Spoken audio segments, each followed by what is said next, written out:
apa, tujuannya apa. Setiap pengujian itu selalu ada tujuannya. Jadi tergantung kalian masing-masing dari kelompok itu punya tujuan apa dalam pengujiannya gitu. Terus penjelasan sama nama kasus yang diuji apa, contohnya fungsi apa yang mau diuji, detailnya ngapain, prosedurnya seperti apa, kemudian dicek apakah sukses atau tidak, sesuai atau tidak, seperti itu. Nah, kemudian sisanya ditaruh di lampiran. Sorry.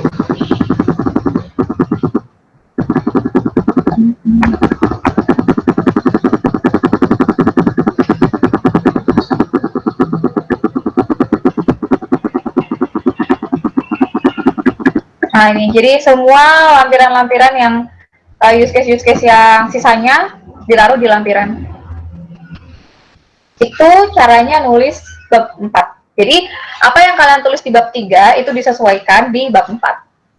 Seperti itu. Ada pertanyaan?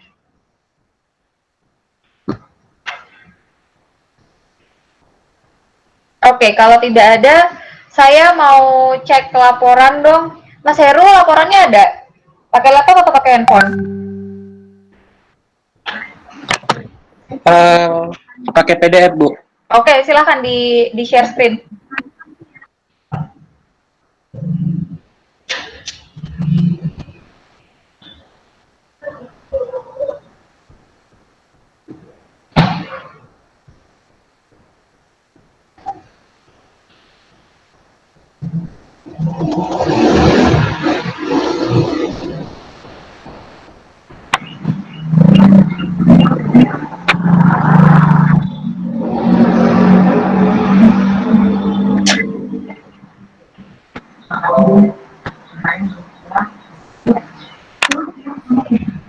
Oke, ke bagian bab 3-nya Mas, langsung ke bab 3-nya aja.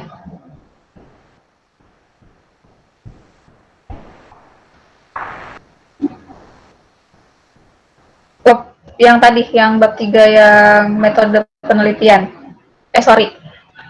3.4 ya kalau nggak salah. Nah, prosedur penelitian. Nah, itu.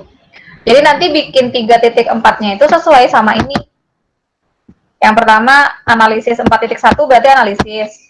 4.2 tuh perancangan sistem. Nah, perancangan sistem itu nanti di 4.2.1 itu di dalamnya detail. Itu. Kemudian baru ke bawahnya itu apa tuh? Verifikasi atau identifikasi. Menarik. Kemudian testing, nah testing itu nanti ada 4.3 atau 4.4. Silahkan diatur. Pokoknya yang perancangan sistem itu kan harusnya sesuai dengan metode rekayasa perangkat lunak ya. Nah itu disesuaikan 4.1-nya apa, 4.2.1-nya apa, 4.2.2-nya apa, seperti itu. Masih bingung?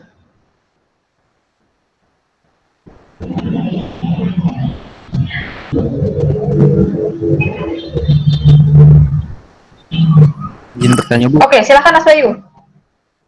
Berarti nanti di bab 4 itu untuk poin-poinnya mengikuti yang ada di prosedur penelitian, Bu? Benar.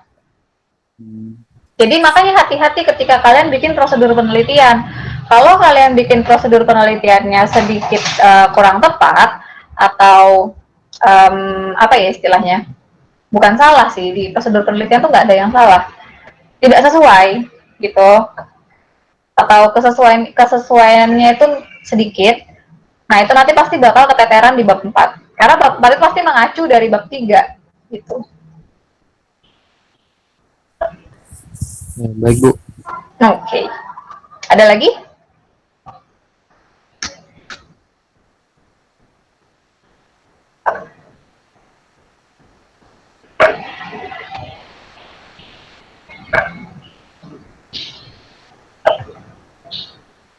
Ada lagi?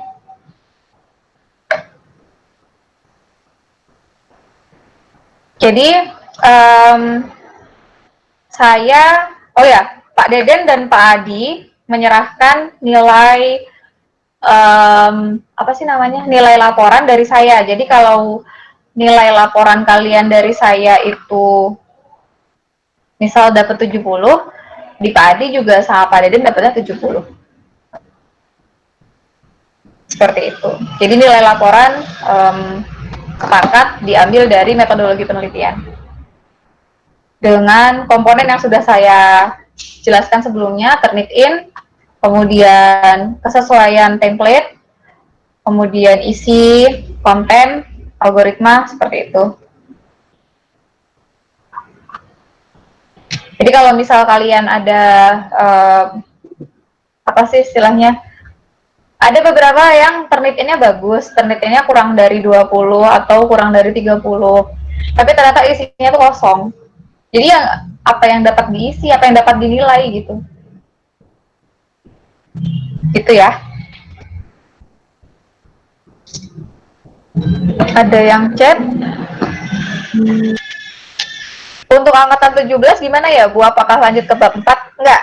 Angkatan 17 silahkan direvisi bab 3-nya, kemudian apa namanya? Oh ya, teritennya belum saya unggah.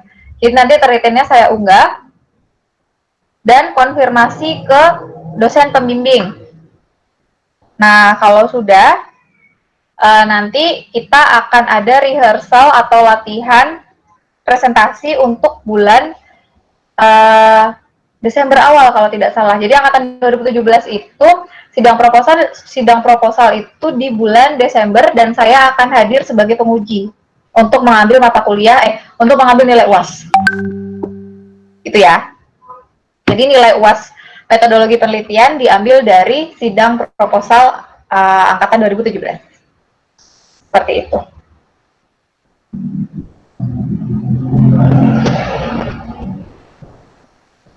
Ada lagi? Bu, izin nanya. Oh, oke, silakan Mas Heru. Maaf tadi kan telat. Untuk yang di bab 4 itu use case-nya itu semua atau hanya beberapa aja, Bu? Yang intinya, jadi misal Mas Heru tuh tentang apa sih ini? AHP milih karyawan terbaik, bukan beasiswa kalau nggak salah. Beasiswa. Ya udah, berarti use case intinya apa? Menentukan beasiswa kan, gimana caranya gitu. Jadi use case intinya, bukan use case login, bukan use case apa ya, bukan use case yang seperti itu. Jadi intinya apa? Yang penting poin utamanya di situ tuh apa? Gitu.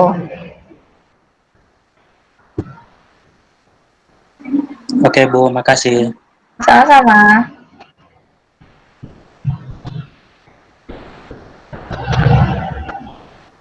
Jadi nanti kalau misal kalian ada, oke, sama-sama Saul. Jadi kalau misal kalian nanti penulisan nih, saya sudah jelaskan panjang lebar, kemudian ketika saya tanya, kalian nggak, maksudnya saya kan nanya, kalian ngerti atau enggak gitu loh. Kalau nggak ngerti ngomong, nggak ngertinya gimana. Karena kan kuliah daring itu tantangannya di situ. Saya nggak bisa ngecek, saya nggak bisa ngelihat facial expression kalian, saya nggak ngerti kalian itu beneran paham atau manggut-manggut nggak ngerti gitu. Saya kan sedikit kesulitan di situ. Jadi kalau misal kalian beneran nggak ngerti atau apa, ngomong aja, nggak usah malu. Karena kadang beberapa orang itu mengalami kesulitan yang sama. Sharing is caring. Jadi kalau misal kalian berbagi kesulitan, mana tahu rekan-rekan yang lain terbantu juga dengan kesulitan kalian. Gitu. Rata-rata yang banyak melakukan human error di laporan itu adalah mereka-mereka yang jarang ikut JMIT gitu. Jadi apa ya?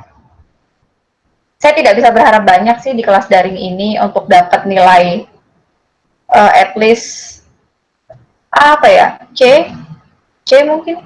Dari himbauan dekan pun minimal nilai B, tapi syarat dan ketentuan tetap berlaku gitu loh.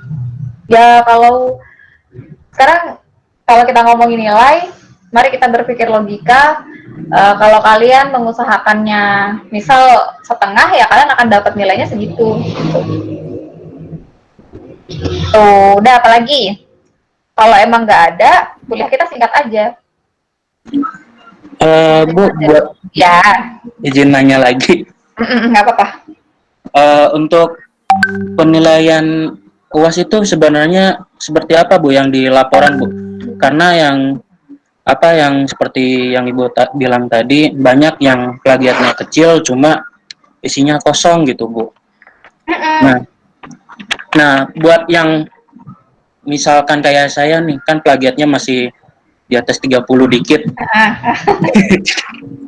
Nah, itu tuh komponen nilainya tuh yang berarti yang benar-benar sesuai dengan laporan yang harus ditulis ya, Bu? Atau hanya plagiat aja gitu? Gini, enggak. Saya tuh ngasih nilai 100 ke semua orang. Saya tuh ngasih nilainya 100 ke semua orang. Terus Turnitin-nya tuh misal 30, berarti 100 dikurang 30. 70 kan berarti ya? Iya kan? Nah, dari 70 tuh dilihat lagi konten. Konten 1. Paragraf 1 kan kemarin sudah saya jelaskan ya, paragraf 1 isinya apa, paragraf 2 isinya apa, paragraf 3 isinya apa. Nah, kalau ada ketidaksesuaian, nilainya kurang. 70 berarti dikurang, misal let's say 5, berarti tinggal 65. Itu bab 1. Kemudian di bab 2 tinjauan pustaka. Tinjauan pustakanya nggak sesuai nih ternyata. 1, 2, 3, 4, 5 lagi. Berarti tinggal 60. Habis itu, kalau misal dari 60 itu masih ada yang ternyata di bab 3 nih, di bab 3 tuh masih banyak yang nggak sesuai juga. Contohnya di prosedur penelitian. Banyak tuh kan komponennya, sekitar berapa poin. Nah, masing-masing poin tuh ada nilainya. Ternyata dikurang lagi 10. Jadi nilainya 50. Jadi Turnitin 100 dikurang nilai Turnitin dikurang konten. Setelah konten saya akan melihat format. Udahlah kontennya begitu, formatnya udah nilainya minus. Gitu. Mata kuliah saya nggak jarang kok, mungkin banyak yang nilainya minus. Tenang aja. Oke Bu, terima kasih. Sama-sama. Jadi itu ya, nilai caranya ngitung nilai itu. Semakin tinggi Turnitin kalian, maka semakin nggak ada nilainya. Gitu. Nah, misal Turnitinnya kemarin ada yang Turnitinnya 70. Terus berarti kan dia sisa poinnya 30. Nah, tapi ternyata kontennya itu ternyata formatnya udah sesuai nih, formatnya dia udah benar, maka akan ada nilai tambah. Misal 10, oh iya, jadi nilai dia 40. Terus bagian-bagian yang tidak kena Turnitin itu akan saya baca. Pas dibaca ternyata ada poin plusnya, nambah 5 gitu. Tapi nggak angkat juga sih ternyata karena Turnitinnya dia tinggi gitu. Tidak bisa diharapkan lebih. Tiada ampun bagi mereka yang melakukan plagiasi. Gitu. Ada lagi?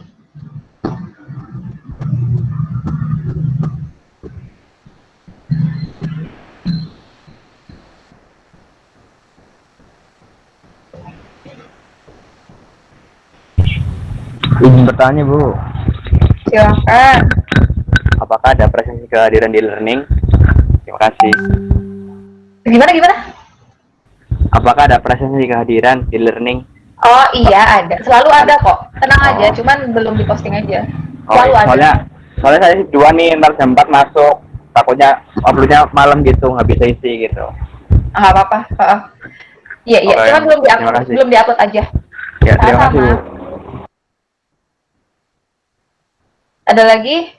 Berarti tugas nanti tentang menyusun bab 4 ya. Nah, tapi bab 4-nya bertahap. Dikumpulkan aja. Jadi misal use case-nya belum beres atau kadang tuh berarti sekarang kalian harusnya sudah di tahap mockup udah ya harusnya kalau di Padeden perancangan user interface kayak gitu-gitu udah kan? Atau enggak? Di Padeden nggak ada itu.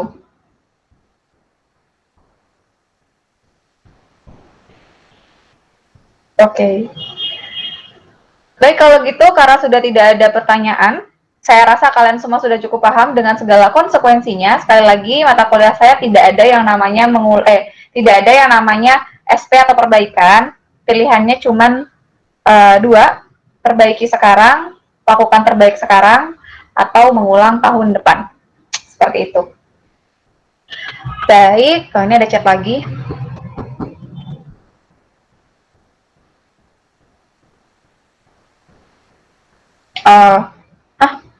Kok Mas Fauzan yang nanya? Kan Sempro Desember, sementara dosen belum dibagi. Apakah waktu sebulan cukup untuk penulisan dalam waktu tersebut? Oke, itu untuk Mas Maul. iya, Maksud. jadi kalau misal angkatan 2017, makanya jauh-jauh hari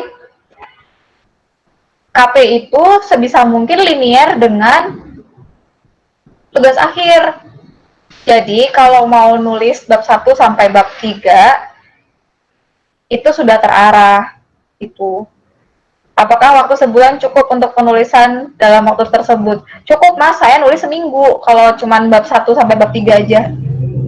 Tapi nggak bisa dibandingin sih. Cuman dengan tingkat kesulitan mahasiswa, maksudnya dengan fenomena yang kalian tulis, itu biasanya seminggu sampai 3 minggu itu udah beres. Bab 1 seminggu, bab 2 2 minggu, bab 3 3 minggu gitu. Paling revisi. KP apakah hanya di lab riset saja Bu? Enggak, saya kan tadi cuma nanya. KP itu kalau di perusahaan skemanya seperti apa gitu. Karena kan kalau di lab riset, apa sih namanya, kalau di lab riset itu sudah sesuai dengan prosedur UBP gitu. Maksudnya mahasiswanya nggak ke kampus, jadi KP-nya bisa daring. Nah kalau di PT atau di tempat magang tuh gimana? Itu makanya saya nanya karena harusnya bulan Desember itu kalian sudah ini pelaksanaan KP. Kan KP itu cuma 30 hari kerja kalau tidak salah. Gitu. Jadi kalau di kampus KP hanya ada di lab riset enggak. Terus Datin juga ngadain KP, tapi dia statusnya magang sih, magang setahun. Kalau di lab riset hanya 1 bulan. Seperti itu. Ada lagi?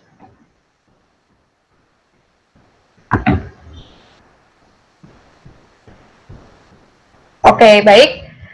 Karena sudah tidak ada pertanyaan dan saya pikir penjelasan saya sudah cukup jelas, maka kita akhiri pertemuan kali ini. Selamat siang, semoga kalian semua, kita semua selalu sehat. Oke. Wassalamualaikum warahmatullahi wabarakatuh. Waalaikumsalam warahmatullahi wabarakatuh. Waalaikumsalam warahmatullahi wabarakatuh.